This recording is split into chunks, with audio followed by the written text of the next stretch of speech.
So hello everyone, ये question लिया गया है from the quotes type question. Quotes से क्वेश्चंस आते हैं, मतलब कि पोएम्स की लाइंस कुछ लिखी होती हैं और पूछ लिया जाता है ये लाइन किस पोएम की है या किस पोएट ने लिखी है। उस टाइप का ये क्वेश्चन आज यहाँ पर फिल्टर करके लिया गया है।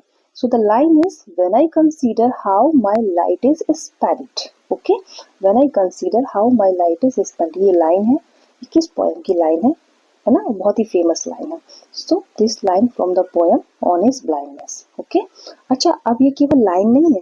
ओके, ये जो ऑनेस्ट ब्लाइंडनेस जो पोएम है, जो इसकी बिगिनिंग लाइन है, when I consider how my light is spent, और जब जॉन मिल्टन ने ये सोनेट लिखा था तो ये लाइन ही उसका टाइटल भी था। बाद में इसे ऑनेस्ट ब्लाइंडनेस करके टाइटल दिया गया। ओके, दो बातें बनती हैं इस लाइन से कि ये जो लाइन है, this is the line from the poem honest blindness. अगर आपके सामने ये क्वेश्चन आता है, who rot the poem when I consider how my light is spent, मतलब ये टाइटल के रूप में पूछ ले तो भी आंसर आपका जॉन मिल्टन ही होगा। तो इम्पोर्टेंट है। और क्या है इस लाइन का मीनिंग कि जब मैं सोचता हूँ कि किस तरह से मेरी लाइट चली गई, जैसा कि हम सभी जानते हैं जॉन मिल्टन जो है ब्लाइंड हो गए थे अपनी लाइफ में, जो इनका लाइफ स्पैन था उस तरह से। तो ये लाइन हो गई आपकी। साथ ही साथ ये एक सोनेट है, ये बिगिनिंग लाइन है, इसकी वेरी फर्स्ट लाइन भी है इस सोनेट की, ऑनेस्ट ब्लाइंडनेस। अब ये जो सोनेट है ये पेट्रार्कन सोनेट है, पेट्रार्कन वे में लिखा गया है। पेट्रार्कन सोनेट में क्या होता है स्टूडेंट्स की, एक ऑक्टेव होता है और एक सेस्टेट होता है। ऑक्टेव मीन्स 8 लाइन का stanza and sestet means 6 line का स्टेंजा, और इनको मिला के आपका बन जाता है 14 लाइन का सोनेट। तो ये पेट्रार्कन सोनेट है। Petrarchan sonnet is also called Italian sonnet. Okay, तो इन्होंने इस फॉर्म को यहाँ पर यूज किया है इन ऑनेस्ट ब्लाइंडनेस। और इस ऑनेस्ट ब्लाइंडनेस पोएम को हमने नाम बहुत सुना है, लेकिन हम अगर कंफ्यूज ना हो जाएं कि ये अलग है और ये अलग है, नहीं, ऐसा बिल्कुल नहीं है, एक ही सोनेट है, टाइटल उसका ये है और साथ ही साथ ये फर्स्ट लाइन भी है, और बाद में इसको ऑनेस्ट ब्लाइंडनेस नाम दिया गया था। क्योंकि हम सिर्फ इस कोर्स को डिस्कस कर रहे हैं तो बहुत ही शॉर्ट में और इजी और इम्पोर्टेंट पॉइंट ही उसके साथ में यहाँ बता रही हूँ।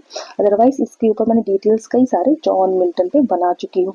ऑन इस ब्लाइंडनेस पे भी एमसीक्यूज का अच्छा खासा वीडियो बना हुआ है पहले से। अच्छा, तो ये जो सोनेट है इनका ऑटोबायोग्राफिकल सोनेट है, पोयम है। ऑटोबायोग्राफिकल किस वे में है, क्योंकि इन्होंने अपनी लाइफ को किस तरह से ये ब्लाइंड हो गए थे वो फीलिंग इन्होंने डिस्कस की है। अब ये पब्लिश कब हुआ था, तो ये पब्लिश हुआ था 1673 में। इनका एक कलेक्शन आया था जिसका नाम था मिल्टन्स पोयम। इस पोयम में, इस कलेक्शन में कई सारी पोयम्स थी, तो उसमें इनका ये वर्क पब्लिश हुआ था। इसका नाम था सोनेट 19। सोनेट 19 ये इम्पोर्टेंट बात है जॉन मिल्टन के लिए। मिल्टन्स पोयम में सोनेट 19 क्या है, honest blindness. When I consider how my light is spent क्या है, अगेन वो भी ऑनेस्ट ब्लाइंडनेस से कंफ्यूज नहीं होना। तो बायोग्राफिकल सोनेट है, पोयम है, पेट्रार्कन वे में लिखा गया है। ऑनेस्ट ब्लाइंडनेस एक और टाइटल है, फर्स्ट लाइन है व्हेन आई कंसीडर। इसके अंदर एक और फेमस लाइन है इन द सेम सोनेट, वो क्या है, they also serve who only stand and wait. ये भी फेमस कोट्स है इसी ही पोएम का, तो मैंने ये भी लिख लिया। अदरवाइज ये तो बनता ही है क्वेश्चन, इनसे भी बहुत क्वेश्चंस बने हुए हैं। अब जैसा कि ये सोनेट है तो एक बार इसकी राइमिंग स्कीम भी यहाँ मैंने लिखी हुई है, और राइमिंग स्कीम को समझा भी देंगे आगे से कि होता क्या है इसमें। देखिए, ये जो 8 लाइन्स है, ऑक्टेव का राइम बना हुआ है, और ये 6 लाइन का सेस्टेट का राइम बना हुआ है। तो पोएम देखते हुए ज्यादा अच्छे से समझेंगे हम। देखिए, अब ये जो spent, wide, hide, bent, present, child, denied, प्रोवेंट। Okay, तो ये हो गई आपकी 8 लाइन टोटल, जिसको हम कह रहे हैं ऑक्टेव। ऑक्टेव। अब इसमें किस तरह से इसका जो राइमिंग स्कीम बन गया था हमारा, स्पेंट को हमने ए दे दिया, वाइड एंड हाइड यानी कि सेम है, ये सिमिलर है, तो ये बी हो जाएंगे आपके। देन बेंट फिर से ए हो जाएगा, प्रेजेंट फिर से ए हो जाएगा। Okay, then child and denied B हो जाएगा, प्रेवेंट फिर से ए हो जाएगा। इसीलिए इसकी जो राइमिंग स्कीम है इस ऑक्टेव की, वो क्या है आपकी, A B B A B B A, जो कि मैंने यहाँ पहले से लिखी हुई है। राइमिंग स्कीम निकालना आना चाहिए, पोयम से इस तरह के क्वेश्चन बनते हैं, क्योंकि सिर्फ पोयम्स के स्टैंजास कुछ लिख दिए जाते हैं और ऑप्शंस में उनकी राइमिंग स्कीम पूछ ली जाती है। देन हम सेस्टेट को भी डिस्कस कर लेंगे। CDE किस वे में है ये देखते हैं। तो देखेंगे यहाँ से need, best, state, speed, waste and wait. Need यानी कि सी है ना, फिर यहाँ से इसको डी दे दिया बेस्ट को और स्टेट को ई दे दिया।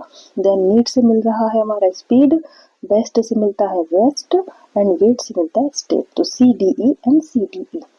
ठीक है, तो ये हो गई इसकी राइमिंग इसकी अगेन, और साथ ही साथ ये पेट्रार्कन सोनेट है। तो इम्पोर्टेंट कोर्स थी ये, इससे रिलेटेड बहुत ही शॉर्ट एंड इम्पोर्टेंट पॉइंट्स मैंने यहाँ डिस्कस किए हैं। तो ये बहुत ही इजी वे में बताए गए, साथ ही इम्पोर्टेंट बहुत है। ये सब ऐसे क्वेश्चंस मैं लेकर आ रही हूँ जो आपके हर एग्जामिनेशन में रिपीटेडली पूछे जाते हैं। PYQs ये सेक्शन हमारा चल रहा है। Thank you so much for watching this most valuable section lesson. खुश रहें, पॉजिटिव रहें, लाइक शेयर कमेंट्स करें, इसको जाके आगे लोगों तक शेयर भी करें। Thank you so much. खुश रहें, पॉजिटिव रहें, जय हिंद।